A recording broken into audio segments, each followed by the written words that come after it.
નમસ્કાર.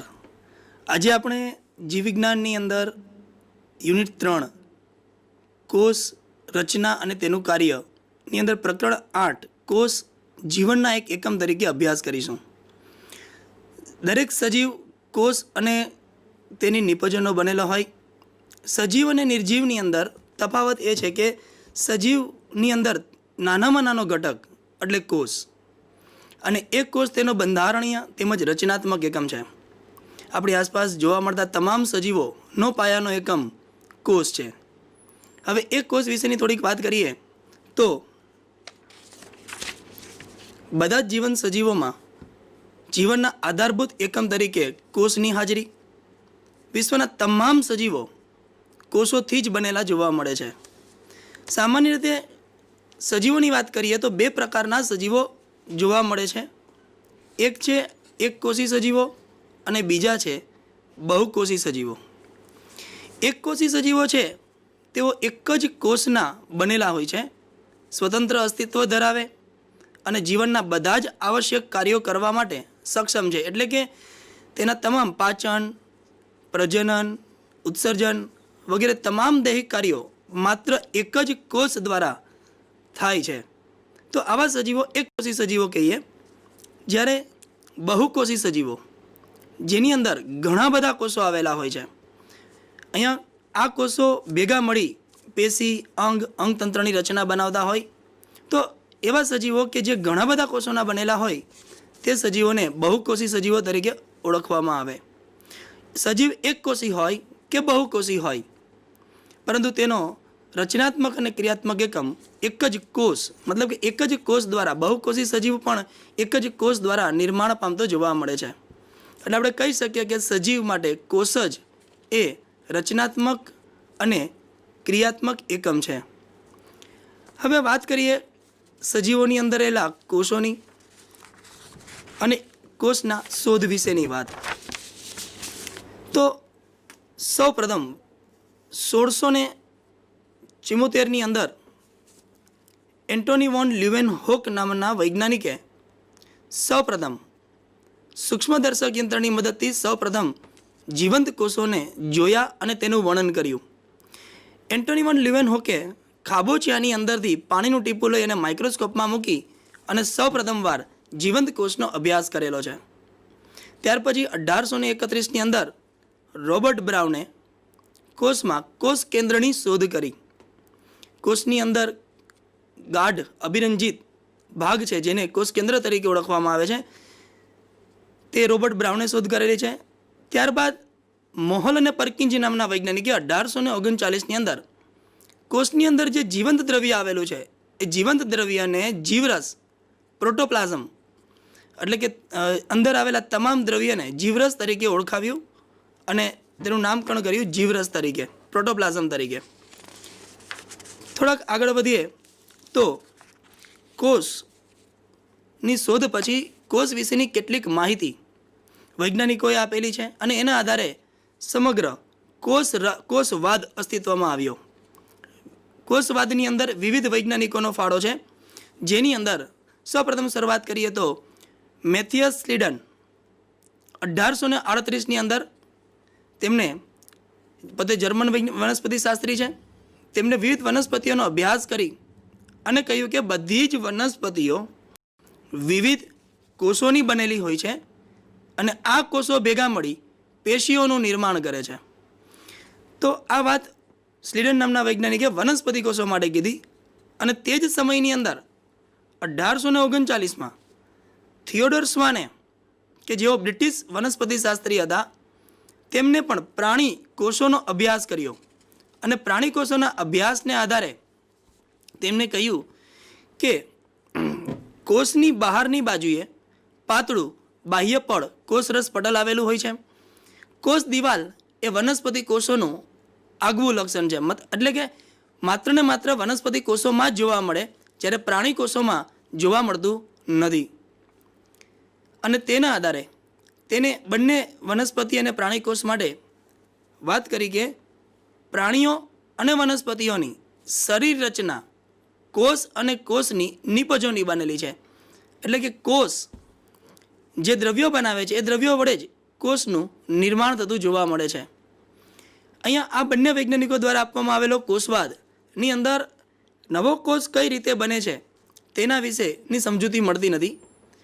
ત્યારબાદ 1855ની અંદર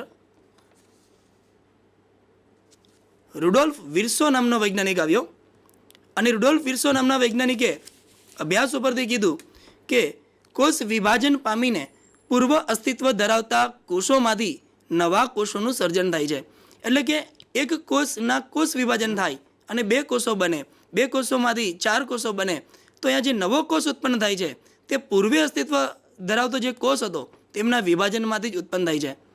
આ ત્રણેય વૈજ્ઞાનિકોએ કહેલી વાતના આધારે કોષવાદનું અંતિમ સ્વરૂપ અસ્તિત્વમાં આવ્યું અને એ અંતિમ સ્વરૂપ મુજબ વાત કરીએ તો થિયોડોર સ્વાન અને સ્લીડન દ્વારા જે શોધ થઈ જેના આધારે કીધું કે ભાઈ કોષ એ કોષોની નિપજોનો બનેલો છે.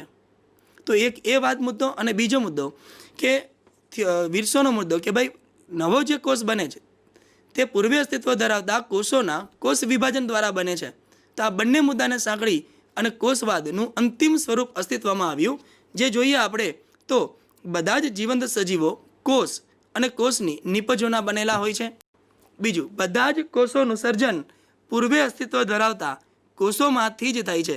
આ બંને મુદ્દા કોષવાદનું અંતિમ સ્વરૂપ રજૂઆત કરે છે. હવે આ કોષવાદ પછી આપણે કોષ વિશેની વધુ માહિતી મેળવીએ તેની પહેલાં આપણે શરૂઆતમાં થોડુંક ઉડતું અવલોકન કરી લઈએ. ઉડતું અવલોકન કરીએ તો કોષ અને તેની અંદર જોવા મળતી રચનાઓની વાત કરીએ.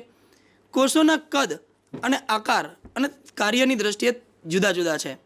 કદની વાત કરીએ આપણે તો વિશ્વમાં વિવિધ કદના કોષો જોવા મળે છે, જેમાં માઇક્રોપ્લાઝમા ગેલિસેપ્ટમ તરીકે ઓળખવામાં આવે છે, જે 0.3 માઇક્રોમીટરનું કદ ધરાવે છે અને વિશ્વનો સૌથી નાનો કોષ છે.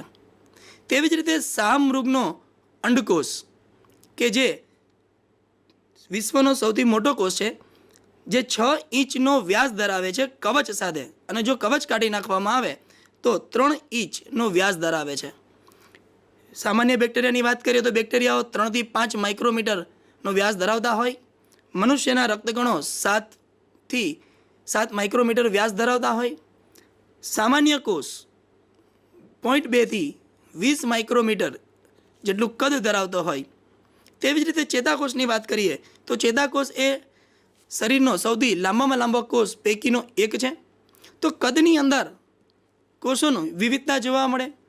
તેવી જ રીતે આપણે વાત કરીએ આકારની, તો આકારમાં પણ વિવિધતા જોવા મળે છે. કોષોના આકારોની વાત કરીએ આપણે તો બિંબાકાર, બહુકોણીય, સ્તંભાકાર, ઘનાકાર, તંતુમય અને અનિયમિત આકારો. તો આ વિવિધ આકારોમાં અલગ અલગ કોષો જોવા મળે. આ જે આકારો છે એ આકારો તેના કાર્યોને અનુસાર છે. જેવું કોષોનું કાર્ય તે પ્રમાણે તેઓ આકાર ધારણ કરે છે. આકાર પછી થોડાક આગળ વધીએ તો આપણે અહીં દેખાય છે અલગ અલગ કોષો. અહીંયા જોઈ શકીએ છીએ આપણે રક્તકણ છે કે જેનો આકાર ગોળ અને દ્વિઅંતર ગોળ જોવા મળે છે. તેવી રીતે અહીંયા આવેલા છે શ્વેતકણ, જે અમીબોઇડ આકાર ધારણ કરેલો છે. સ્તંભાકાર કોષો સ્તંભ આકારના. ચેતાકોષ જે શાખિત અને લાંબો કોષ જોવા મળે. જલવાહિનીનો કોષ થોડો લંબાયેલો જોવા મળે. મધ્યપર્ણ પેશીના કોષો જોઈએ તો ગોળ, અંડાકાર જોવા મળે છે. તો આમ આકારોમાં વિવિધતા છે અને એ વિવિધતા તેના કાર્યોને અનુરૂપ છે. હવે આગળ વધીએ તો સામાન્ય કોષોની રચનાઓમાં વાત કરીએ તો સામાન્ય રીતે આપણે નાના ધોરણોની અંદર ડુંગળી અને ગાલના કોષોનો અભ્યાસ કરેલો છે. હવે આ ડુંગળીના કોષો એ લાક્ષણિક કોષ તરીકે લઈ શકીએ આપણે, અને ગાલના કોષોને પણ લાક્ષણિક પ્રાણી કોષ તરીકે લઈ શકીએ. તો અહીંયા સૌપ્રથમ સૌથી બહારની રચના કોષની સામાન્ય રચનાઓમાં આવશે કોષ દિવાલ અને કોષ રસપટલ. તો જે વનસ્પતિ કોષ છે એ વનસ્પતિ કોષમાં સૌથી બહારની તરફ કોષ દિવાલ આવેલી છે અને બરાબર તેની નીચે કોષ રસપટલ જોવા મળે છે. એટલે બે રચના વનસ્પતિ કોષમાં જોવા મળે. એક તો સૌથી બહારનું જે સ્તર છે અહીંયા તે કોષ દિવાલ છે અને અંદર જે લાલ રંગની રચના જોવા મળે છે તે કોષ રસ પટલ છે કે જે કોષ રસને ઘેરીને ગોઠવાયેલો છે. તેવી જ રીતે પ્રાણી કોષની વાત કરીએ તો પ્રાણી કોષમાં કોષની બહારની બાજુ ફક્ત એક જ બાહ્ય પટલ જોવા મળે છે, જેને આપણે કોષ રસ પટલ તરીકે ઓળખીએ છીએ. તો આ સૌથી બહારના આવરણોની વાત. ત્યારબાદ વાત કરીએ તો કોષની અંદર બીજી એક રચના જોવા મળે છે, જે રચનાને આપણે કહીએ કોષ કેન્દ્ર. હવે આ જે કોષ કેન્દ્ર છે એ સઘન પટલયુક્ત સંરચના છે. આ કોષ કેન્દ્રની અંદર રંગસૂત્રો આવેલા છે અને આ રંગસૂત્રો એ આનુવંશિક દ્રવ્ય ડીએનએના બનેલા છે કે જે ડીએનએ વંશ વારસાગત રીતે લક્ષણોના વહનમાં અગત્યનો ભાગ ભજવે છે. તો આ કોષ કેન્દ્ર વનસ્પતિ કોષ હોય કે પ્રાણી કોષ હોય બંનેની અંદર જોવા મળે. હવે આ જે કોષ કેન્દ્ર છે એ કોષ કેન્દ્રની રચનાને આધારે બે પ્રકારના કોષો અસ્તિત્વમાં છે. એક છે પ્રોકેરિયોટિક કોષ અને બીજા છે યુકેરિયોટિક કોષ. પ્રોકેરિયોટિક કોષ એટલે પ્રો એટલે પ્રાથમિક, આદિ, કેરિયોટિક એટલે કોષ કેન્દ્ર. તો આદિ કોષ કેન્દ્ર ધરાવતા કોષ કે જેમનું કોષ કેન્દ્ર પ્રાથમિક કક્ષાનું છે, એટલે કે તેની અંદર કોષ કેન્દ્ર પટલ જેવી કોઈ રચના જોવા મળતી નથી, માત્ર આનુવંશિક દ્રવ્ય જોવા મળે છે. તો આવો કોષ એ પ્રોકેરિયોટિક કોષ છે. જ્યારે યુકેરિયોટિક કોષની વાત કરીએ તો તેની અંદર યુ એટલે સુવિકસિત કોષ કેન્દ્ર ધરાવતો કોષ કે જેમાં કોષ કેન્દ્ર પટલની હાજરી જોવા મળતી હોય. આપણે જોઈ શકીએ છીએ અહીંયા તો આ આદિ કોષ કેન્દ્રી કોષ છે કે જેમાં કોષ કેન્દ્રની ફરતે પટલ આવેલું નથી, જ્યારે યુકેરિયોટિક કોષની અંદર કોષ કેન્દ્રની ફરતે કોષ કેન્દ્ર પટલ આવેલું જોવા મળે છે. તો આમ કોષ કેન્દ્રના રચનાને આધારે આપણે બે ભાગ પાડી શકીએ, પ્રોકેરિયોટિક કોષ અને યુકેરિયોટિક કોષ. ત્યારબાદ કોષમાં આવેલી રચના એટલે કોષ રસની વાત. કોષ રસ આ ત્રીજો ભાગ એનો.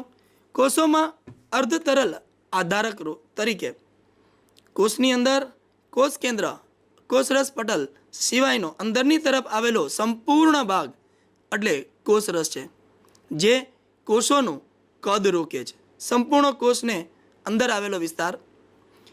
આ જે કોષ રસ છે તેની અંદર કોષની તમામ પ્રક્રિયાઓ થાય છે. કોષીય પ્રક્રિયાઓનું મુખ્ય સ્થાન એ આ કોષ રસની અંદર વિવિધ અંગિકાઓ આવેલી હોય કે જે અંગિકાઓ વિવિધ કાર્યો સાથે સંકળાયેલી છે.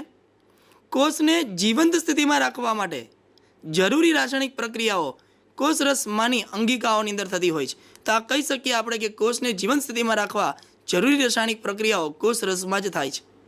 હવે આ કોષ રસની અંદર વિવિધ અંગિકાઓ આવેલી છે. અંગિકા એટલે કોષ કેન્દ્ર સિવાયની અન્ય સંરચનાઓને અંગિકા તરીકે ઓળખવામાં આવે કે જે કેટલીક અંગિકાઓ પટલમય હોય, કેટલીક અંગિકાઓ પટલ વિહીન પણ જોવા મળતી હોય. સામાન્ય રીતે કોષો બે પ્રકારના છે, તો તેના આધારે અંગિકાઓ પણ બે પ્રકાર પાડી શકીએ આપણે. એક પટલમય અંગિકાઓ. સામાન્ય રીતે સુકોષ કેન્દ્રીય કોષમાં જે સુવિકસિત કોષ કેન્દ્ર ધરાવતો કોષ છે તેમની અંદર પટલયુક્ત એટલે કે પટલોવાળી અંગિકાઓની હાજરી જોવા મળે, જેમ કે અંતઃકોષ રસજાળ, ગોલ્ગી કાય, લાઇસોજોમ, કણાભસૂત્ર વગેરે વગેરે. આવી અંગિકાઓ આદિ કોષ કેન્દ્રીય કોષમાં જોવા મળતી નથી, તેમાં અભાવ જોવા મળે છે. જ્યારે બીજો પ્રકાર પાડીએ તો પટલવિહીન અંગિકા. પટલવિહીન અંગિકા સામાન્ય રીતે આદિકોષ કેન્દ્રીય કોષમાં આવેલી જોવા મળે. આદિકોષ કેન્દ્રીય કોષની અંદર કોઈ પણ પટલમય અંગિકા હોતી નથી. ખાસ ધ્યાન રાખવાનું છે કે આદિકોષ કેન્દ્રીય કોષનો મતલબ થાય પ્રાથમિક પ્રકારનો કોષ અને પટલો વિહીન અંગિકાઓ હોય તો હાજર હોય તો હોય, પટલવાળી અંગિકાઓ કોઈ જોવા મળતી નથી. હવે આ પટલવિહીન અંગિકાઓની વાત કરીએ તો એની અંદર એક છે રિબોઝોમ્સ. આ જે રિબોઝોમ્સ છે તે આદિકોષ કેન્દ્રીય કોષમાં તો જોવા જ મળે છે, તદુપરાંત સુકોષ કેન્દ્રીય કોષમાં પણ જોવા મળે. તે ઉપરાંત સુકોષ કેન્દ્રીય કોષમાં આવેલી અંગિકાઓ જેવી કે કણાભસૂત્ર, હરિતકણ અને અંતઃકોષ રસજાળ તેમના ઉપર પણ જોવા મળે છે. અહીં મિત્રો ખાસ ધ્યાન રાખવાનું છે કે સુકોષ કેન્દ્રીય કોષમાં 80S પ્રકારની રિબોઝોમ્સ આવેલા છે, જ્યારે કણાભસૂત્ર, હરિતકણ અને આદિકોષ કેન્દ્ર કોષની અંદર 70S પ્રકારના રિબોઝોમ્સ જોવા મળે છે, જે આગળ ઉપર આપણે જોશું. ત્યારબાદ એક બીજી અંગિકા છે જે તારા કેન્દ્ર. તારા કેન્દ્ર એ માત્ર ને માત્ર પ્રાણી કોષમાં જ જોવા મળે છે, વનસ્પતિ કોષોમાં તેમની ગેરહાજરી. આ જે તારા કેન્દ્ર છે તેમાં કોઈ પણ પ્રકારના પટલ જોવા મળતા નથી. આ તારા કેન્દ્ર સામાન્ય રીતે પ્રાણી કોષોની અંદર કોષ વિભાજન દરમિયાન દ્વિધ્રુવીય ત્રાકના નિર્માણ અને નિયંત્રણમાં ભાગ ભજવે છે. તો આ બે અંગિકાઓ પટલવિહીન અંગિકાઓ જે સામાન્ય કોષોની અંદર જોવા મળે છે. તો આપણે આ સામાન્ય કોષની વાત કરી ગયા. હવે કોષોના આપણે બે પ્રકાર કીધા. એક છે આદિ કોષ કેન્દ્રી કોષ, કે જેમાં કોષ કેન્દ્ર પ્રાથમિક પ્રકારનું છે, જેની અંદર પટલમય અંગિકાઓ છે જ નહીં. તો તેવા કોષ. અને બીજા આવશે સુકોષ કેન્દ્રી કોષ, કે જેની અંદર કોષ કેન્દ્ર સુવિકસિત છે, એટલે કે તેના કોષ કેન્દ્રની ફરતે કોષ કેન્દ્ર પટલ છે. આવા કોષોની અંદર પટલમય અંગિકાઓ આવેલી છે. તો આવા કોષોના અભ્યાસ તરફ આગળ વધીએ તો સૌપ્રથમ આપણે જોઈએ આદિકોષ કેન્દ્રી કોષની રચના. હવે આ આદિકોષ કેન્દ્રી કોષની રચનાની અંદર વાત કરીએ તો સૌપ્રથમ બાહ્ય રચનાથી શરૂઆત કરીએ આપણે. તો આદિકોષ કેન્દ્રી કોષની અંદર બાહ્ય રચનાની અંદર સૌપ્રથમ તેના કદની વાત કરીએ તો આદિકોષ કેન્દ્રી કોષ એ ખૂબ જ નાના કદના છે. ખૂબ જ નાના કદના હોવાથી તેમનું કોષ વિભાજન ખૂબ જ ઝડપી થાય છે. સુકોષ કેન્દ્રી કોષ કરતાં આદિકોષ કેન્દ્રી કોષનું કોષ વિભાજન ખૂબ જ ઝડપી. સામાન્ય રીતે સુકોષ કેન્દ્રી કોષ 24 કલાક કે વિભાજન પામી 1/2 થતા હોય, જ્યારે આદિકોષ કેન્દ્રી કોષ લગભગ 1.5 કલાક કે 3 કલાકની અંદર 1/2 થતા હોય છે. એટલે કે કોષો ખૂબ જ નાના પરંતુ કોષ વિભાજનમાં ઝડપી છે.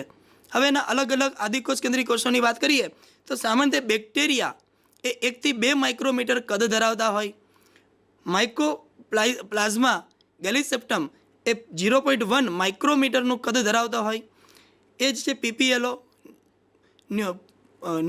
પીપીએલઓ અને નીલહરિત લીલ એક્સેટ્રા. તો આ બધા આદિકોષ કેન્દ્રી કોષો છે કે જેના કદ આ મુજબ છે. હવે જેવી રીતે કદમાં વિવિધતા છે તેવી રીતે આદિકોષ કેન્દ્રી કોષોના આકારમાં પણ વિવિધતા છે. સામાન્ય રીતે માત્ર બેક્ટેરિયાની જ વાત કરીએ તો બેક્ટેરિયાની અંદર 4 આકાર જોવા મળે છે. એક છે દંડાણુ, જેને બેસિલસ તરીકે ઓળખાય છે, ગોલાણુ જેને કોકસ તરીકે ઓળખાય છે, અલ્પાણુ જેને વિબ્રિયો તરીકે ઓળખાય છે, અને સર્પાણુ સ્પાઇરિલિયમ. મતલબ કે દંડ આકારના, ગોળાકાર, કોમા આકારના અને સર્પિલ આકારના અલગ અલગ પ્રકારના બેક્ટેરિયા જોવા મળે છે. સામાન્યતઃ આપણે આ શબ્દો ક્યાંક સાંભળેલા હશે, જેવા કે દંડાણુ બેસિલસ છે તો એનું લેક્ટોબેસિલસ એવું નામ સાંભળેલું હશે, કે જેઓ દૂધમાંથી દહીં બનાવવા માટે વપરાય છે. તો તે જે બેક્ટેરિયા છે એનો આકાર દંડાકાર હશે. તેવી જ રીતે ન્યુમોનિયા કે જે ડિપ્લોકોકસ ન્યુમોની નામના બેક્ટેરિયાથી થાય છે. તો અહીંયા કોકસ એટલે કે આ જે ન્યુમોનિયા માટે જવાબદાર જે બેક્ટેરિયા છે તે ગોલાણુ પ્રકારના છે. તેવી જ રીતે વિબ્રિયો કોલેરી કે જે કોલેરા માટે જવાબદાર છે, તો તેમનો આકાર કોમા જેવો, અલ્પાણુ જેવો જોવા મળે. તો આમ આદિકોષ કેન્દ્રી કોષ અલગ અલગ આકારોની અંદર જોવા મળે છે. ત્યારબાદ એના પછીની રચનાની વાત કરીએ આપણે તો બાહ્યાકારની અંદર કસા જોવા મળે છે. કસા સામાન્ય રીતે બેક્ટેરિયાની વાત કરીએ આપણે તો બેક્ટેરિયા ચલિત અથવા અચલિત હોઈ શકે. જો ચલિત બેક્ટેરિયા હોય તો ચલિત બેક્ટેરિયાના કોષ પર કોષ દિવાલ પરથી ઉદ્ભવેલ પાતળી તંતુમય રચના જોવા મળે, જેને આપણે કસા કહીએ છીએ. આ કસા હલનચલનમાં પ્રચલનની અંદર એક જગ્યાએથી બીજી જગ્યાએ જવા માટે ઉપયોગમાં આવે છે. આ કસાઓની આદિકોષ કેન્દ્રી કોષની અંદર વાત કરીએ તો અલગ અલગ સંખ્યામાં અને વિવિધ ગોઠવણી ધરાવતા જોવા મળે છે. કેટલાક આદિકોષ કેન્દ્રી કોષની અંદર એક કસા હોઈ શકે, કેટલાકની અંદર 2 હોઈ શકે કે 2 થી વધારે પણ હોઈ શકે. તેમજ તેની ગોઠવણી પણ અલગ અલગ જોવા મળે છે. સામાન્ય રીતે આ કસાની આંતરિક રચના જોઈએ તો આ કસાની અંદર 3 ભાગ જોવા મળે છે. એક છે સૌથી લાંબો તંતુ કે જે મોટી રચના છે, લાંબી રચના છે, અને કોષની જે સપાટી છે એટલે કે આદિકોષ કેન્દ્રીના જે સૌથી બહારનું આવરણ છે તેની બહાર લંબાયેલ જોવા મળે છે. આ જે તંતુ છે એ તંતુ સામાન્ય રીતે ફ્લેજેલિન પ્રોટીનનો બનેલો હોય છે. કસાને આપણે અંગ્રેજીની અંદર ફ્લેજેલા કહીએ છીએ, એના ઉપરથી જ પ્રોટીનનું નામ આવ્યું છે ફ્લેજેલિન. તો યાદ રાખીશું કે કષાય ફ્લેજેલિન પ્રોટીનની બનેલી રચના છે. તદુપરાંત તેની અંદર અંકુશ અને તલકાય જેવી રચના જોવા મળે છે. તો આ રચનાઓ દ્વારા, 3 રચનાઓ દ્વારા તંતુ, અંકુશ અને તલકાય દ્વારા કશાની રચના બને છે કે જે હલનચલન અને પ્રચલનમાં ઉપયોગી છે. મિત્રો, અહીં આપણે આકારો જોઈએ તો વિવિધ આદિકોષ કેન્દ્રીય કોષ, લાક્ષણિક સુકોષ કેન્દ્રીય કોષના આકારોની વાત અને કદની વાત કરીએ તો અહીંયા લાક્ષણિક સુકોષ કેન્દ્રીય કોષનું કદ આપેલું છે 10 થી 20 માઇક્રોમીટર. એની સમકક્ષ આદિકોષ કેન્દ્રીયો જોઈએ તો અહીંયા લાક્ષણિક બેક્ટેરિયા બતાવેલા છે કે જેમનું કદ 1 થી 2 માઇક્રોમીટર છે. પીપીએલઓનું કદ આપણે 0.1 માઇક્રોમીટર આપેલું છે. તેમજ વાયરસની વાત કરીએ કે જે વાયરસનું કદ 0.02 થી 0.2 માઇક્રોમીટર ધરાવે છે. તો આમ સુકોષ કેન્દ્રીય કોષ કરતાં આદિકોષ કેન્દ્રીય કોષના કદ પ્રમાણમાં ખૂબ જ નાના જોવા મળે છે, જેના પરિણામ સ્વરૂપ તેઓને કોષ વિભાજન ખૂબ જ સરળ રીતે થાય છે. એના પછીની રચના જોઈએ તો આદિકોષ કેન્દ્રીય કોષની અંદર આવતી રચનાની અંદર છે પીલી અને ફિમ્બ્રી. પીલી અને ફિમ્બ્રી, હવે આ કસા જેવી જ રચના છે, પરંતુ કસા કરતાં ખૂબ જ નાની. કોષની સપાટી પરથી ઉદ્ભવેલ નાની નાની લંબાયેલ નલિકાકાર તંતુમય રચનાઓ છે. આવી રચનાઓ કોઈપણ પ્રકારની ચલિતતામાં ભાગ ભજવતી નથી, મતલબ કે હલનચલન માટે આ રચનાઓનો કોઈ જ ઉપયોગ નથી. પરંતુ આ જે પીલી ને ફિમ્બ્રી છે તે સંયુગ્મનની અંદર, સંયુગ્મન એટલે કે નિમ્ન કક્ષાનું લિંગી પ્રજનન, એના દ્વારા નવો સજીવ ઉત્પન્ન થાય. તો એ નિમ્ન કક્ષાના પ્રજનન એવા સંયુગ્મનની અંદર 2 સજીવોને જોડવા માટે ઉપયોગી છે. તેમજ કેટલાક બેક્ટેરિયા કે જે પાણીના વહેણમાંના પથ્થરો સાથે ચોંટવામાં આ રચનાનો ઉપયોગ કરે છે. તેમજ યજમાન પેશીને ચોંટવામાં આવે ત્યારે પણ આ પીલી અને ફિમ્બ્રી રચના ઉપયોગમાં આવે છે. તો બેક્ટેરિયા સામાન્ય ચોંટવામાં અને અન્ય યજમાન અથવા પથ્થર ઉપર ચોંટવા માટે, નિવાસસ્થાન મેળવવા માટે અથવા અને સંયુગ્મનમાં ઉપયોગમાં લેવાય છે. તો આ રચના, બાહ્ય રચના આપણે અભ્યાસ કરી ગયા. ત્યારબાદ આવે છે આદિકોષ કેન્દ્રીય કોષની આંતરિક રચનાઓ. આંતરિક રચનાઓની વાત કરીએ તો સૌથી બહારની તરફ કોષાવરણો આવેલા જોવા મળતા હોય. એની અંદર કોષરસ અને એની અંદર કોષ કેન્દ્ર એટલે કે આનુવંશિક ડીએનએની રચનાનો અભ્યાસ છે. અહીંયા આપણે સામાન્ય રીતે કોષની આંતરિક રચનાઓની વાત કરીએ તો કોષનું મૂળભૂત સંગઠન એ કાર્ય અને આકારની વિભિન્નતા હોવા છતાં સમાન છે. અલગ અલગ આદિકોષ કેન્દ્રીય કોષ જોવા મળે છે, કાર્યો અલગ છે, એની રચનાઓ અલગ, પણ આંતરિક રીતે તેઓ સમાન રચના ધરાવે છે. અને આવી 3 રચનાઓ છે: કોષીય આવરણ, એની અંદર કોષરસ એટલે કે કોષીય અંગિકાઓની વાત, અને ત્રીજું આવે છે કોષ કેન્દ્રની વાત. તો સૌપ્રથમ આપણે જોઈએ કોષીય આવરણ. કોષીય આવરણની વાત કરીએ તો સૌથી બહારની તરફ આદિકોષ કેન્દ્રીય કોષમાં સૌથી બહારની તરફ વિશેષ રૂપ ખાસ કરીને બેક્ટેરિયાની અંદર જટિલ રાસાયણિક કોષીય આવરણ જોવા મળે છે.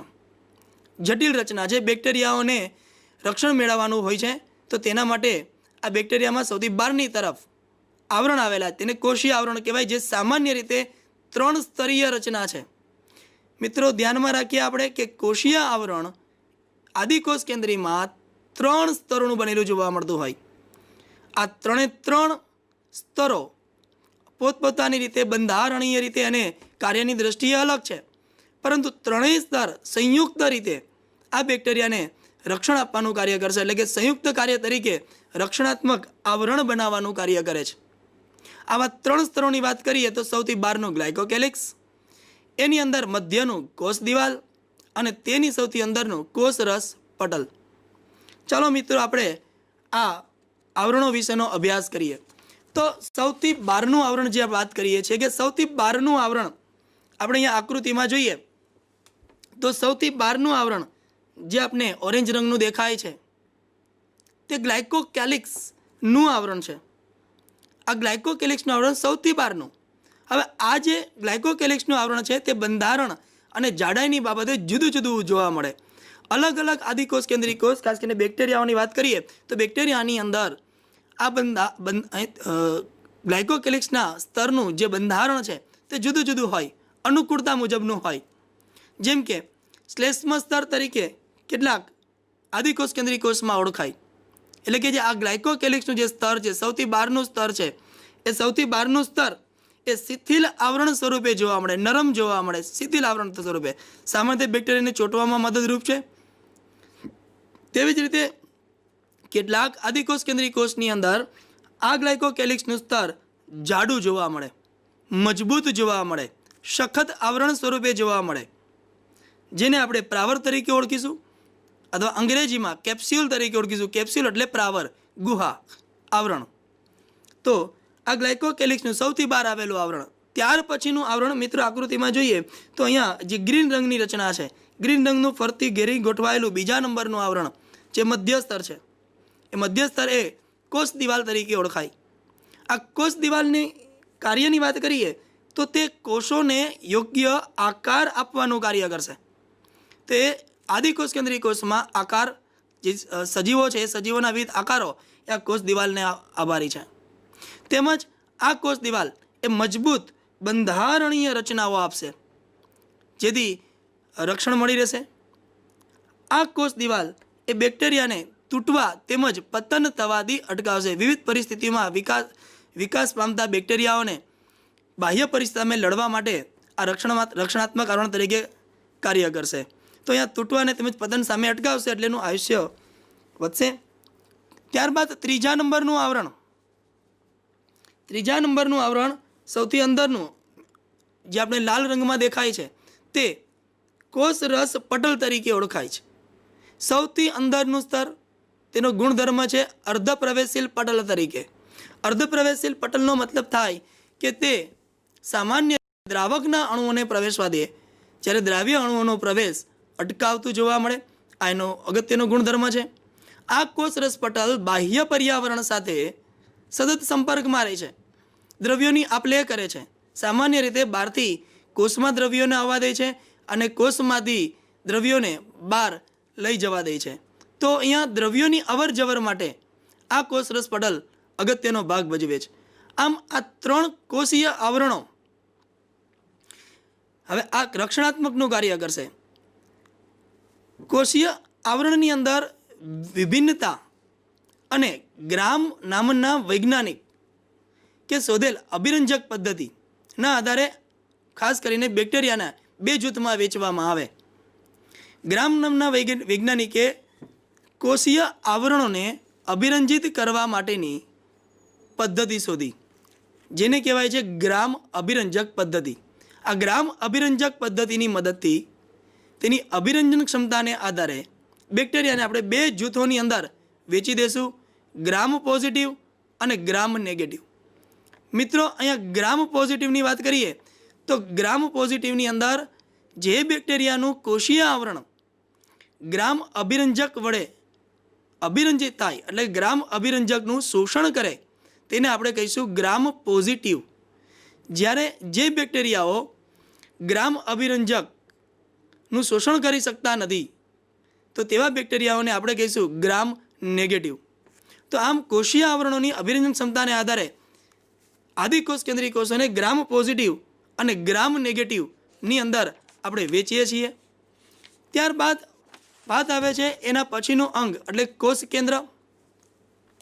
આદિકોષ કેન્દ્રીય કોષના કોષ કેન્દ્રની વાત કરીએ તો કોષ કેન્દ્ર સ્પષ્ટ હોતું નથી. ખાસ કરીને કોષ કેન્દ્રમાં અહીંયા આપણે જોઈ શકીએ આદિકોષ કેન્દ્રીય કોષ છે તો આ આનુવંશિક દ્રવ્ય જ માત્ર છે, તેમની ફરતે કોષ કેન્દ્ર પટલ આવેલું નથી. આદિકોષ કેન્દ્રીય કોષની મુખ્ય લાક્ષણિકતા કે તેના આનુવંશિક દ્રવ્યની ફરતે કોષ કેન્દ્ર પટલ આવેલું હોતું નથી. એટલે કોષ કેન્દ્ર પટલ વિહીન કોષ જેને કહેવાય આદિકોષ કેન્દ્રીય કોષ. અહીંયા આનુવંશિક દ્રવ્ય છે તે અનાવૃત જોવા મળે, મતલબ કે કોઈ પણ પ્રકારનું આવરણ જોવા મળતું નથી. હવે અહીંયા આનુવંશિક દ્રવ્ય ઉપરાંત અન્ય રચના પણ જોવા મળતી હોય છે આદિકોષ કેન્દ્રીય કોષની અંદર. ખાસ કરીને એસ્ચેરિચિયા કોલાઈ બેક્ટેરિયાની અંદર આપણે જોઈ શકીએ છીએ કે એક વધારાનું નાનું વલયાકાર ડીએનએ જોવા મળે. આ આપણું આનુવંશિક દ્રવ્ય ડીએનએ છે, જ્યારે આ એ વધારાનું નાનું વલયાકાર ડીએનએ છે કે જે ડીએનએ બેક્ટેરિયાને વિવિધ બાહ્ય લક્ષણો આપે છે, જેવા કે વિશિષ્ટ બાહ્ય સ્વરૂપીય લક્ષણોનું નિદર્શન, જેવા કે પ્રતિજૈવિક સામે અવરોધ. પ્રતિજૈવિક એટલે એન્ટીબાયોટિક. સામાન્ય રીતે આપણે જે બેક્ટેરિયાને મારવા માટે વિવિધ રોગોની અંદર એન્ટીબાયોટિક દવાઓ ગળીએ છીએ, તો આ બેક્ટેરિયાઓની અંદર ખાસ કરીને પ્લાઝમિડની અંદર એવા ભાગો આવેલા હોય છે કે જે આ એન્ટીબાયોટિકનો વિરોધ કરી શકે અને પોતાનું રક્ષણ કેળવી શકે. તદુપરાંત આ જે પ્લાઝમિડ છે એ પ્લાઝમિડ બેક્ટેરિયામાં પરજાત ડીએનએ સાથેના રૂપાંતરણને સંચાલિત કરે. મતલબ કે આ બેક્ટેરિયાની અંદર આપણે જો મનુષ્યનું કોઈ જનીન દાખલ કરી દઈએ અને એમાં ભેળવી દઈએ તો એ જનીનની આપણે સંખ્યા વધારી શકીએ છીએ. જેમ જેમ આ બેક્ટેરિયાનું સંખ્યા વધશે પ્રજનન દ્વારા, તેમ તેમ આપણા જનીનોની પણ સંખ્યા એ બેક્ટેરિયામાં વધશે. તો અહીંયા ડીએનએ સાથેના રૂપાંતરને સંચાલિત કરશે. આનો અભ્યાસ આપણે 12મા ધોરણમાં કરીશું કે જેની અંદર બાયોટેકનોલોજીની અંદર ખાસ કરીને ઇન્સ્યુલિન જે બનાવવામાં આવે છે તેમાં પ્લાઝમિડનો ઉપયોગ ભરપૂર પ્રમાણમાં થાય છે. તો આ જે ઘટક હતો એ કોષ કેન્દ્રની વાત. ત્યારબાદ ત્રીજા નંબરનો ઘટક કોષ રસીય ઘટકોની વાત. કોષ રસીય ઘટકોની વાત કરીએ તો આદિકોષ કેન્દ્રી કોષની અંદર આગળ વાત થઈ ગઈ એમ કે પટલયુક્ત કોઈ પણ અંગિકાઓ આવેલી હોતી નથી. માત્ર તેની અંદર રિબોઝોમ્સ એક અંગિકા આવી છે. રિબોઝોમ્સ પટલવિહીન અંગિકા છે કે જો આદિકોષ કેન્દ્રી અને સુકોષ કેન્દ્રી બંનેમાં જોવા મળે છે. તો અહીંયા આદિકોષ કેન્દ્રની અંદર માત્ર રિબોઝોમ્સ નામની અંગિકાની હાજરી જોવા મળે. હવે એ રિબોઝોમ્સ અંગિકાની રચનાની વાત કરીએ તો તેમાં કોષ રસ પટલ સાથે સંકળાયેલી જોવા મળે.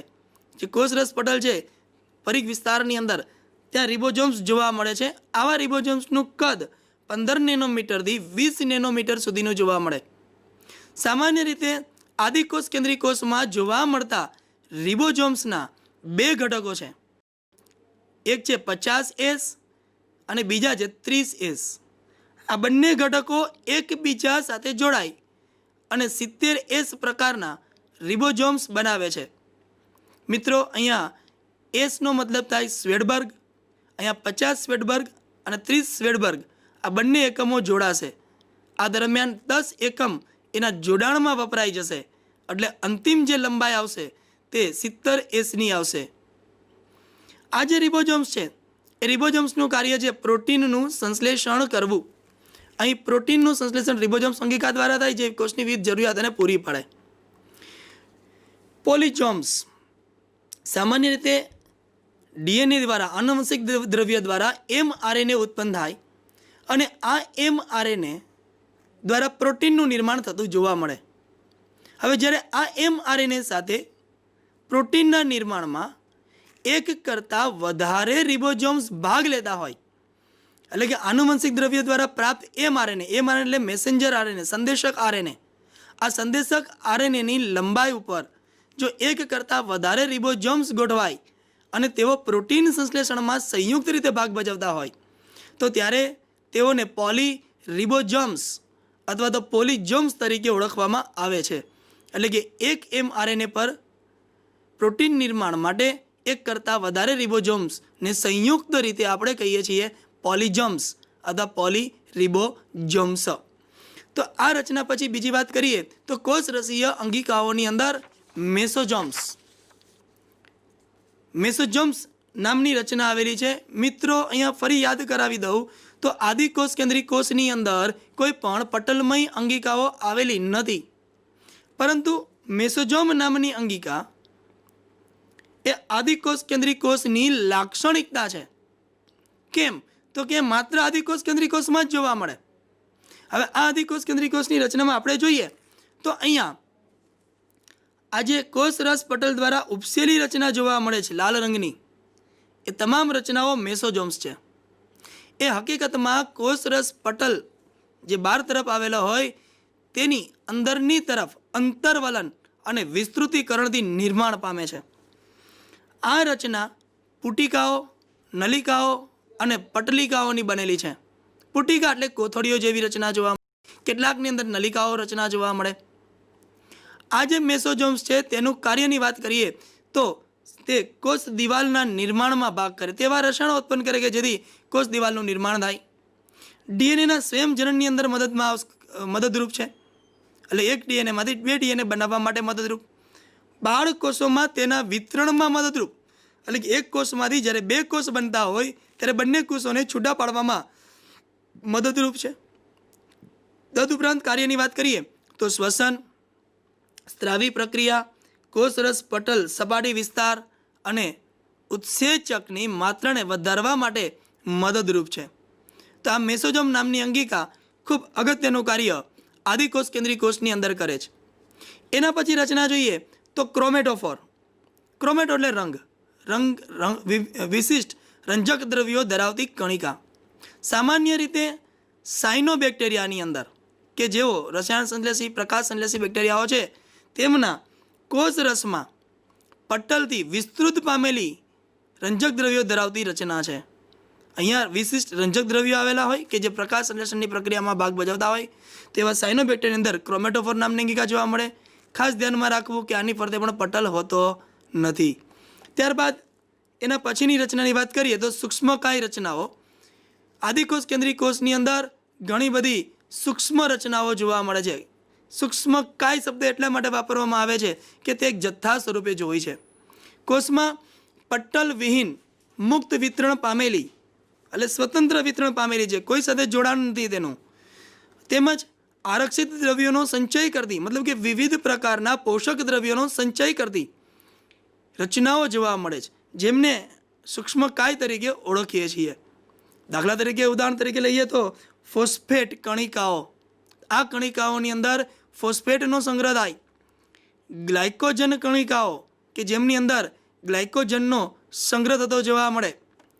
સિયાનોફાઇશિયન કણિકાઓ કે જેમાં વિશિષ્ટ પ્રકારના દ્રવ્યનો સંગ્રહ થાય. સિયાનોફાઇસિન, સામાન્ય સિયાનોફાઇસિન એ સાયનોબેક્ટેરિયામાં જ જોવા મળે છે, રંજક દ્રવ્ય છે.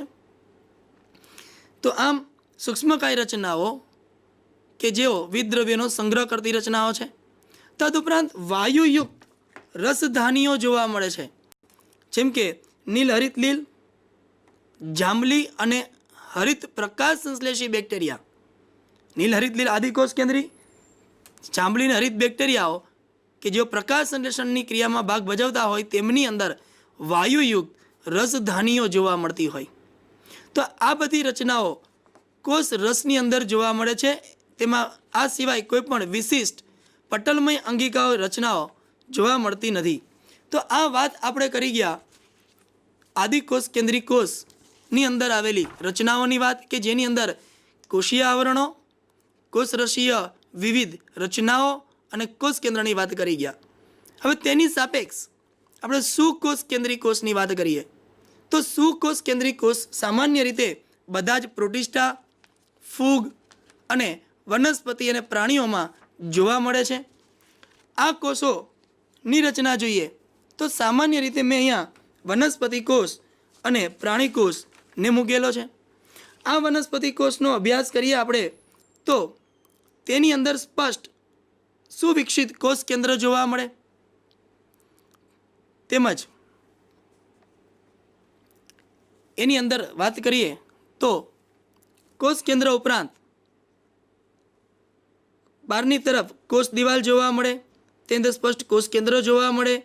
વિવિધ અંગિકાઓ, કણાભસૂત્ર છે, ગોલ્ગીકાય છે, રસધાની છે, રિબોઝોમ્સ છે, પેરોક્સિઝોમ્સ છે, વિવિધ અંગિકાઓ પણ તેમાં જોવા મળે છે. તો આ પટલમય અંગિકાઓની હાજરી સુકોષ કેન્દ્રીય કોષમાં જોવા મળે. તે ઉપરાંત અહીં પ્રાણીકોષની વાત કરીએ તો આ પ્રાણીકોષની આકૃતિ છે. પ્રાણીકોષની અંદર સ્પષ્ટ વચ્ચે કોષ કેન્દ્ર આવેલું છે કે જેમાં કોષ કેન્દ્ર પટલ આવેલું હોય.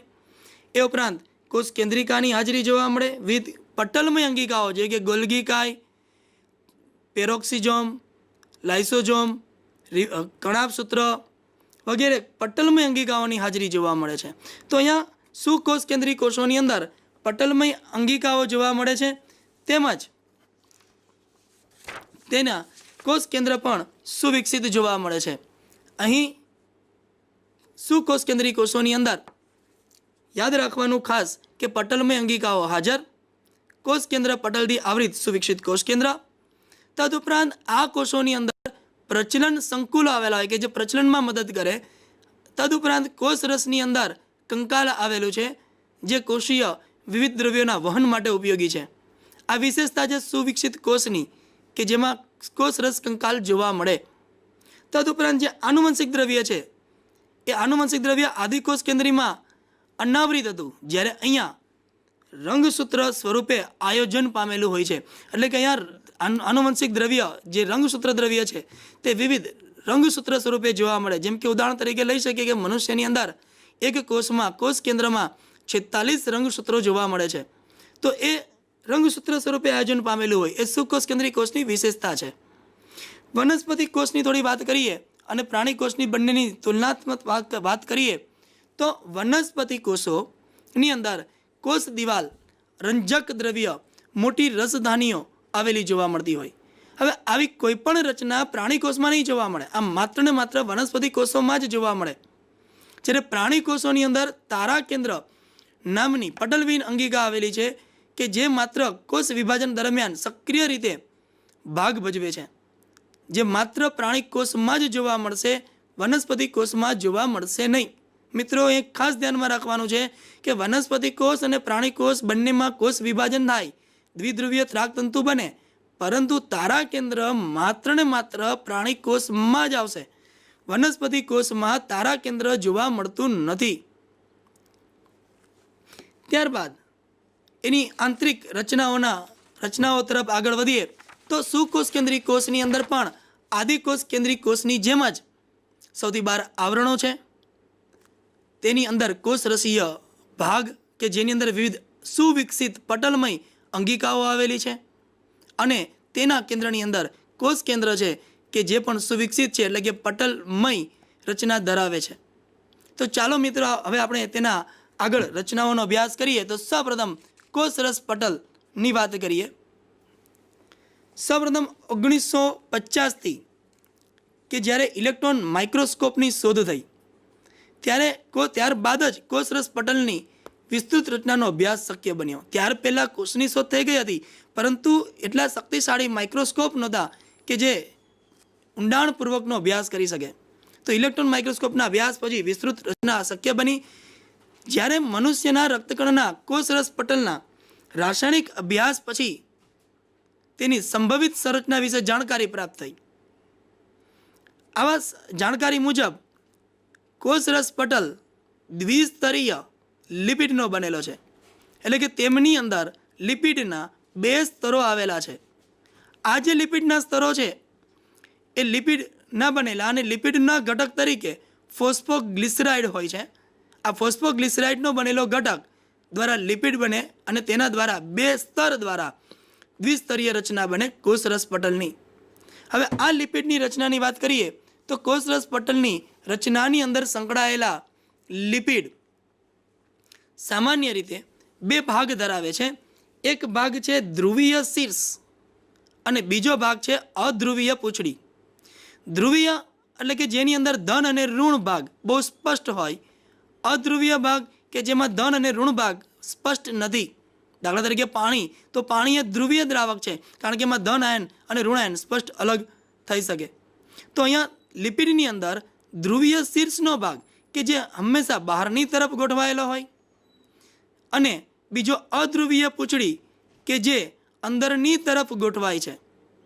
મિત્રો, અહીં બંને સ્તરના લિપિડના ધ્રુવીય શીર્ષના ભાગ બહારની તરફ ગોઠવાશે અને બંનેની પૂંછડીઓ અંદરની તરફ અને એકબીજાની સામસામે ગોઠવાશે. આવી રચનાથી પૂંછડી કે જે અધ્રુવીય પૂંછડી છે, સંતૃપ્ત હાઇડ્રોકાર્બનની બનેલી અધ્રુવીય પૂંછડી જલીય પર્યાવરણ સામે રક્ષિત રહી, એટલે પાણીની તેમના પર કોઈ અસર થતી નથી. ત્યાર પછી સમય પસાર થતાં જેમ જેમ સંસાધનો વિકાસ થતો ગયો તેમ તેમ કોષરસ પટલના જૈવ રાસાયણિક અભ્યાસ શક્ય બન્યો અને જૈવ રાસાયણિક સંશોધનથી સ્પષ્ટ થઈ ગયું કે પટલની અંદર માત્ર લિપિડ જ નથી, તદુપરાંત પ્રોટીન, કાર્બોદિત પણ આવેલા જોવા મળે છે. જેમ કે મનુષ્યના રક્તકણ પટલમાં લગભગ 52% પ્રોટીન અને 40% લિપિડ જોવા મળે છે. મતલબ કે એની રચનાની અંદર પ્રોટીન, કાર્બોદિત જેવી રચનાઓ પણ આવેલી જોવા મળે છે. હવે આગળ વધીએ તો આ જે કોષરસ પટલ છે એ કોષરસ પટલમાં લિપિડની અંદર આવેલા પ્રોટીનો, હવે એ પ્રોટીનોને અલગીકૃત કરવાની એટલે કે અલગ કરવાની ક્ષમતાને આધારે પટલના પ્રોટીનને બે ભાગોમાં વર્ગીકૃત કરી શકાય. અલગીકૃત કરવું એટલે અલગ કરવા. જો આપણે કોષરસ પટલથી આ પ્રોટીનને સરળતાથી દૂર કરી શકીએ તો તે પરિઘીય પ્રોટીન કે જેઓને સરળતાથી દૂર થઈ શકે, એટલે કે તે પટલની બાહ્ય સપાટી પર આવેલા છે, તો જે આ પરિઘીય પ્રોટીન છે તેને સરળતાથી દૂર કરી શકીશું, કારણ કે માત્ર બાહ્ય સપાટી પર આંશિક રીતે ખૂપેલા જોવા મળતા હોય. જ્યારે બીજા અંતર્ગત પ્રોટીન કે જેઓ પટલમાં અંશતઃ કે પૂર્ણ રીતે ખૂપેલા હોય, અને આવા પ્રોટીનોને આપણે અલગીકૃત કરી શકતા નથી, કારણ કે તે લિપિડના આવરણોમાં આરપાર નીકળેલા જોવા મળે છે. આ પ્રોટીન અને રાસાયણિક બંધારણ વિશે માહિતી મળી ગયા પછી 1972ની અંદર સિંગર અને નિકોલસન નામના વૈજ્ઞાનિકોએ કોષ રસ સ્તરને સમજાવતું એક મોડેલ રજૂ કર્યું, જેનું નામ છે ફ્લુઇડ મોઝેઇક મોડલ. આ જે ફ્લુઇડ મોઝેઇક મોડલ છે તે સર્વસ્વીકૃત પામ્યું છે, બધા વૈજ્ઞાનિકોએ તેમને સ્વીકાર્યું છે. સિંગર અને નિકોલસનના મત મુજબ કોષરસ પટલની અંદર દ્વિસ્તરીય લિપિડનું આવરણ આવેલું છે, અંદર અંતર્ગત તેમજ બહિર્ગત પ્રોટીનો આવેલા છે, અને આ કોષરસ પટલની અંદર આવેલા લિપિડ અને પ્રોટીનની ગોઠવણી એ તેમને અર્ધતરલતાનો ગુણધર્મ આપે છે. લિપિડની અર્ધતરલ પ્રકૃતિના કારણે તેની દ્વિસ્તરીય ગોઠવણીમાં અંદર પ્રોટીન પાર્શ્વીય ગતિ કરે છે, એટલે કે કોષરસ પટલની અંદર ગોઠવાયેલા જે પ્રોટીનો છે એ આજુબાજુ થોડા ઘણા પ્રમાણમાં ગતિ કરે છે, અને ગતિ કરવાને કારણે જ અહીં અર્ધતરલતાનો ગુણધર્મ પ્રાપ્ત થાય છે. પટલની તેની ગતિ કરવાની આ જે ક્ષમતા છે એ ક્ષમતાને આધારે તરલતાનો આધાર નક્કી કરી શકાય છે, અને આ જ ગુણધર્મ કોષરસ પટલને દ્રવ્યોની આપલેની અંદર ખૂબ જ મહત્વ પ્રાપ્ત કરાવે છે. આ અર્ધતરલતાનો ગુણધર્મ તેમને ગતિશીલતા આપે છે કોષરસ પટલને, જેથી દ્રવ્યો અંદરથી બહાર અને બહારથી અંદર જવામાં મદદરૂપ થાય છે. કોષરસ પટલની તરલ પ્રકૃતિ અને તેના કાર્યોની વાત કરીએ તો કોષોના વૃદ્ધિની અંદર મદદરૂપ છે, આંતરકોષીય જોડાણો સાધવામાં અનુકૂળ છે, વિવિધ દ્રવ્યોના નિર્માણ સાથે ઉપયોગમાં આવે છે, સ્ત્રાવ, અંતઃભક્ષણ એટલે કે બહારથી દ્રવ્યોને અંદર તરફ લેવા અંતઃભક્ષણ, તેમજ કોષ વિભાજન અને દ્રવ્યોના વહન માટે મહત્વપૂર્ણ આ રચના જોવા મળે છે. તરલ પ્રકૃતિ આ બધા જ કાર્યોની અંદર ખૂબ જ ઉપયોગમાં આવે છે. હવે આ જે કોષરસ પટલ છે એ કોષરસ પટલનું અગત્યનું કાર્ય દ્રવ્યોના વહનનું છે. દ્રવ્યોને અંદરથી બહાર અને બહારથી અંદર લઈ જવા માટેનું કાર્ય. હવે એ કાર્યની વાત કરીએ તો અહીં કોષરસ પટલ પસંદગીમાન પટલ તરીકે વર્તે છે. મિત્રો ખાસ ધ્યાનમાં રાખો, કોષરસ પટલ એ પસંદગીમાન પ્રવેશીલ પટલ તરીકે પણ છે, તેમજ અર્ધપ્રવેશીલ પટલ તરીકે પણ કાર્ય કરે છે. અર્ધપ્રવેશીલ પટલ તરીકે કાર્ય કરે છે મતલબ કે તે માત્ર દ્રાવકનું જ વહન પોતાની આરપાર થવા દેશે, અને પસંદગીમાન પ્રવેશીલ પટલ તરીકે કાર્ય કરે છે એટલે કે તે અમુક દ્રવ્યોને પોતાની આરપાર જવા દેશે. હવે આ કોષરસ પટલની અંદર બે પ્રકારના વહનો થતા જોવા મળે. એક છે નિષ્ક્રિય વહન અને બીજું છે સક્રિય વહન. નિષ્ક્રિય વહન એટલે કે દ્રવ્યોની આપલે થાય પરંતુ તેની અંદર શક્તિની આવશ્યકતા રહેતી નથી. આ પ્રકારના વહનની અંદર કોઈ પણ પ્રકારના શક્તિની જરૂરિયાત નથી, જ્યારે સક્રિય વહનની અંદર દ્રવ્યોના વહન માટે શક્તિની જરૂરિયાત રહે છે. આવા નિષ્ક્રિય વહનોમાં આપણે કહી શકીએ પ્રસરણ, આશ્રુતિ અને સાનુકૂલિત પ્રસરણ કોષરસ પટલમાં જ થતું જોવા મળે છે. પ્રસરણની અંદર જે તટસ્થ દ્રવ્યો છે એ તટસ્થ દ્રવ્યો પ્રસરણ ઢોળાંશની મુજબ ગતિ કરે છે. મિત્રો પ્રસરણ ઢોળાંશની મુજબ એટલે કે પોતાના વધુ સંકેન્દ્રણથી ઓછા સંકેન્દ્રણની દિશાની અંદર આ દ્રવ્યોનું વહન થાય. એટલે કે આ દ્રવ્યો જ્યાં વધારે પ્રમાણમાં છે ત્યાંથી ઓછા પ્રમાણ તરફ કોષરસ પટલમાંથી પસાર થઈને વહન પામશે, પરંતુ આના માટે કોઈ પણ શક્તિ વાપરશે નહીં. બીજો શબ્દ છે આશ્રુતિ. આશ્રુતિની ઘટના માટે કોષરસ પટલ એક અગત્યનો અવરોધક છે. પાણીનું જ્યારે અંદરથી બહાર કે બહારથી અંદર જે વહન થતું હોય પ્રસરણ ઢોળાંશને અનુસરીને, એટલે કે પાણી પોતાના વધુ પ્રમાણથી ઓછા પ્રમાણ તરફ કોષરસ પટલ દ્વારા જ્યારે વહન પામે ત્યારે જ તે ઘટનાને આશ્રુતિ તરીકે ઓળખવામાં આવે છે. મિત્રો, ખાલી પાણીના વહનને આશ્રુતિ નહીં કહી શકાય. અહીં કોષરસ પટલમાંથી જ પાણીનું સંકેતન ઢોળાંશને અનુસરીને વહન થાય ત્યારે જ આપણે તેને આશ્રુતિ તરીકે ઓળખીશું. ત્યારબાદ આવે છે સાનુકૂલિત પ્રસરણ. હવે અહીં કેટલાક ધ્રુવીય અણુઓ કે જે પાણીમાં દ્રાવ્ય હોય, જલદ્રાવ્ય અણુઓ. હવે જલદ્રાવ્ય અણુઓ છે અને કોષરસ પટલની અંદર લિપિડનું સ્તર છે, તો પાણી અને લિપિડ બંને એકબીજા સાથે આકર્ષણ છે જ નહીં, બંને એકબીજાથી અલગ રહે છે. ત્યારે આવા ધ્રુવીય અણુઓને જ્યારે કોષની અંદર લઈ જવા હોય અથવા તો કોષમાંથી બહાર લઈ આવવા હોય ત્યારે તેમના માટે સાનુકૂળતા પૂરી પાડવી પડે. કોષરસ પટલની અંદર વિશિષ્ટ પ્રકારના પ્રોટીનો છે કે જે પ્રોટીનો પ્રસરણ ઢોળાંશને અનુરૂપ, એટલે કે વધારે સંકેન્દ્રણથી ઓછા સંકેન્દ્રણ તરફ દ્રવ્યોનું વહન કરાવી આપે છે. આવા પ્રોટીનો એક માર્ગ તરીકે કાર્ય કરી અને અણુઓનું વહન કરાવશે. ધ્રુવીય અણુઓને અધ્રુવીય લિપિડના દ્વિસ્તરમાંથી પટલમાં ખૂપેલા વાહક પ્રોટીન દ્વારા, મિત્રો એ ખાસ ધ્યાનમાં રાખવું કે સાનુકૂલિત પ્રસરણમાં આયનોના વહન માટે પ્રોટીન મદદ કરે છે. પ્રોટીનની મદદથી પ્રસરણ ઢોળાંશ અનુસાર થતું વહન એટલે કે સાનુકૂલિત પ્રસરણ. તેના પછી સક્રિય વહન જે કોષરસ પટલમાંથી થતું જોવા મળે છે.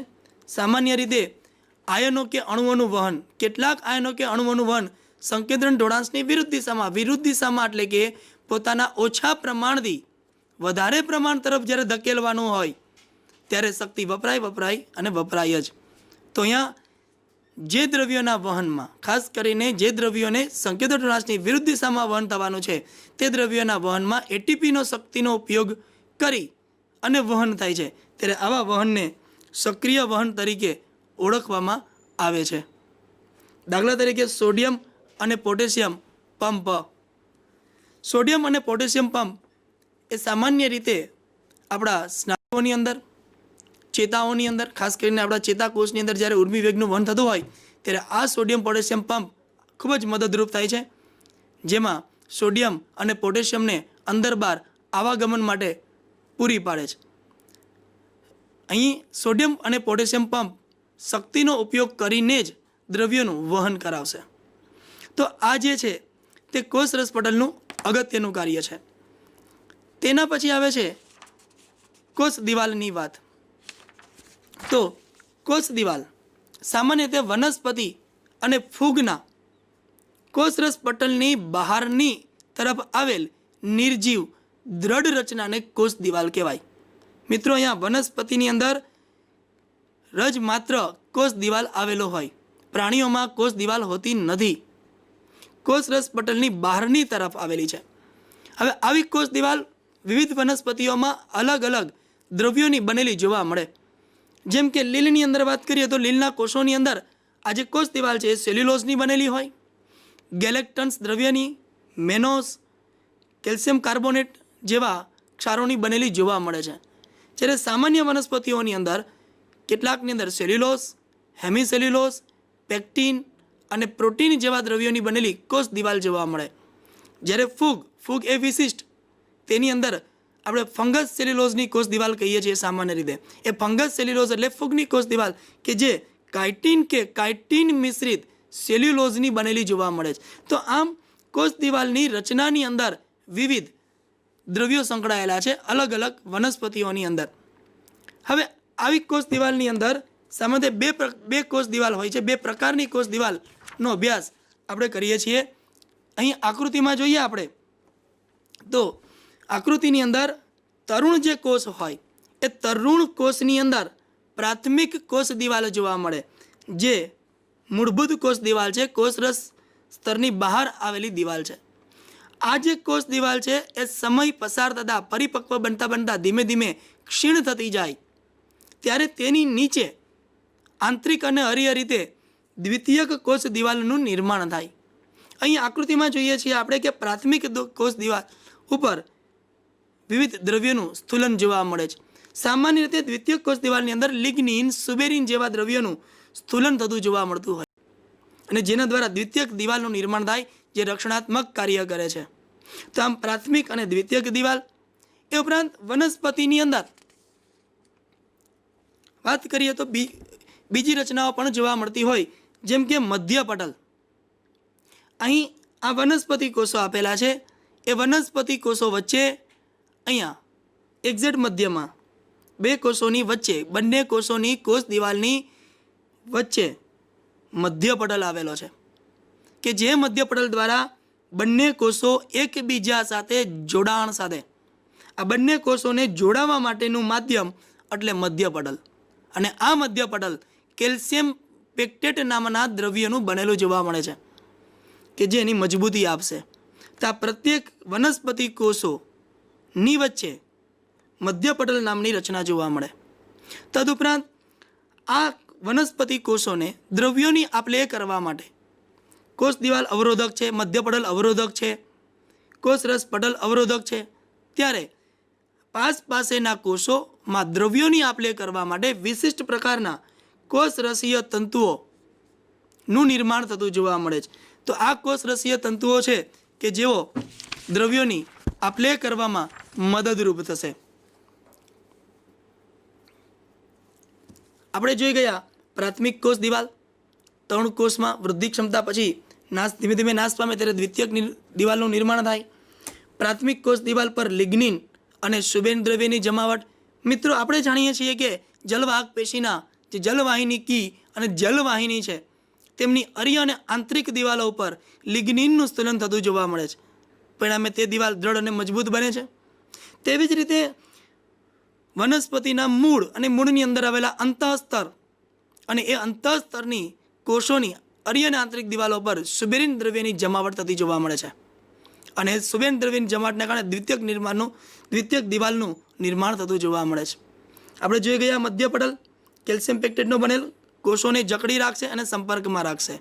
અને એના પછી કોષ રસ તંતુઓ. કાર્ય. અહીં કોષ દિવાલ એ વનસ્પતિ કોષોને ચોક્કસ આકાર આપશે, કોષો વચ્ચે સંપર્ક સાધવાનું કાર્ય, યાંત્રિક નુકસાન અને ચેપ સામે રક્ષણ આપે. અહીં વનસ્પતિ કોષને જો કોઈ નુકસાન પહોંચે અથવા તો કોઈ રોગિષ્ટ જીવાણુઓનો ચેપ લાગે ત્યારે તેની સામે મજબૂત પ્રતિરોધ તરીકે કાર્ય કરશે, એટલે ચેપથી રક્ષણ આપશે.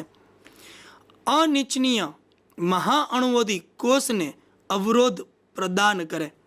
અહીંયા અનિચ્છનીય એટલે કે જે કોષને સુયોગ્ય ન હોય તેવા દ્રવ્યોને પ્રવેશવા દેશે નહીં. તેની સામે વનસ્પતિ કોષને અહીં રક્ષણ પૂરું પાડશે. તો મિત્રો, આપણે આજે અહીંયા સુકોષ કેન્દ્રીય કોષની અંદર કોષીય આવરણ, કોષરસ પટલ અને કોષ દિવાલ વિશેની માહિતી જોઈ. એના પછી કોષીય અન્ય રચનાઓ, કોષ કેન્દ્ર અને કોષરસ પટલ વિશેની અન્ય વાતોની આપણે આગળ ઉપર જોઈએ છીએ. આજે કોષની અંદર ખાસ ધ્યાનમાં રાખવા જેવી બાબત હતી કે સુકોષ કેન્દ્રીય કોષ અને આદિકોષ કેન્દ્રીય કોષ કઈ રીતે અલગ છે, એની કઈ રચનાઓ અને એમાંથી શું અગત્યનું છે તે રચનાઓને ખાસ ધ્યાનમાં રાખીશું. અસ્તુ. જય હિન્દ, જય ભારત.